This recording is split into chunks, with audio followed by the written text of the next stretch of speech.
सत्कार थोडा थांबा नक्की का पाहिजे सत्कार सोहळा संपन्न होत असताना आपल्या वंचित बहुजन आघाडीच्या जिल्हा अध्यक्ष सेमोताई भालसे, उपाध्यक्ष जुन्नर, अध्यक्ष गणेशजी वावळ, युवा अध्यक्ष महेश पठारे, धोत्रे साहेब, आंबेगाव तालुका संपर्क गणेश राजगुरू हे सर्व येत असताना देवराम शेठ आपण म्हटले ज्यांचं कुणी नाही त्यांचा वंचित, ज्यांचं कुणी नाही त्यांचा आंबेडकर, आणि आंबेडकरांमुळे आपण जिल्हा परिषद सदस्य झाला.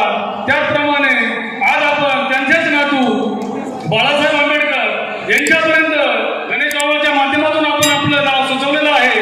आपल्याला आम्हाला आमदार करायचंय आणि कशाच्या जोरावरती आमदार करणार आहोत प्रवीण साहेब. आदिवासी समाजाच्या जुन्नर तालुक्यामध्ये 22% आसपास मतदान आहे.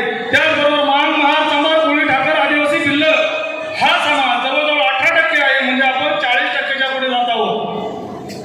उरलेला ओबीसी समाज जर सोडला तर ओपन मध्ये, स्वर्ण मध्ये फक्त येतो 40% समाज.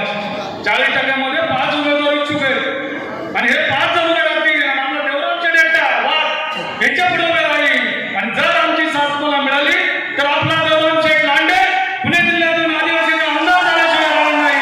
मी तुम्हाला हे पुण्याला अध्यक्ष म्हणून ग्वाही देतो.